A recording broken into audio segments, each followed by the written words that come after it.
Camille et Pavel vont patiner en premier. Camille et Pavel Kovalev, nos Français, qui sont 16e et dernier. On rappelle qu'ils étaient 19 couples et que les 16 meilleurs seulement se sont qualifiés pour ce libre. Et Nathan Chen est là, regardez, avec la doudoune blanche, le champion olympique 2022 dans l'épreuve masculine. J'imagine qu'on est tout à fait capable dans 4 ans, lui aussi, aller récupérer cet or qui lui était promis dès cette année. Il y a que l'on retrouvera normalement au gala d'exhibition. On l'a vu s'entraîner ici à Milan et le quadruple axel passe parfaitement. C'est dommage, mais il passe. Il a aussi annoncé sa présence au championnat du monde dans quelques semaines. Ça, c'est une bonne nouvelle. Allez, c'est parti. Nos Français, Camille et Pavel Kovalev, ouvrent le bal de ces programmes libres ce soir. Ils patinent ensemble depuis plus de 10 ans. Après leur blessure au trophée NHK en début de saison, ils sont bien revenus au championnat de France avec un nouveau titre. Au championnat d'Europe, ils ont fini dans le top 10 et pour leur premier JO, ils ont super bien patiné dans l'épreuve par équipe et à nouveau hier avec leur meilleur score de la saison. Ils visent une nouvelle belle performance ce soir sur des titres des Beatles et des White Stripes. Hey Camille, hey Pavel.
Oh, super. Ah ouais, il y a eu du plaisir. Il y a eu du plaisir. On a vu Camille aller chercher le public après ce triple salco lancé et réussi en toute fin de programme sous les yeux de leur coach Bruno Massot, champion olympique il y a quelques années avec Aliona Savchenko. Ils ont tout donné, Camille et Pavel.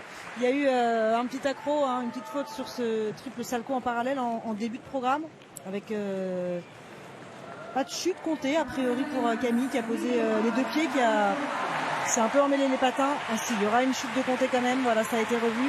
Donc ce sera un point de déduction. Et sinon, le reste est pas mal du tout. Tous leurs portées sont en niveau 4, la pirouette de couple également.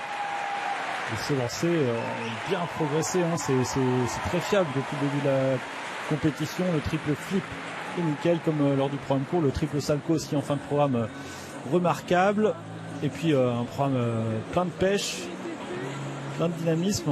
Vraiment, on a l'impression qu'ils ont retrouvé une deuxième jeunesse avec... on les avait vus performants en 2022, 8e au championnat du monde, capables de monter sur des podiums en Grand Prix, au Grand Prix de France en 2023, au Grand Prix de France en 2022 également. Et puis ça a été un petit peu plus difficile depuis 2-3 ans.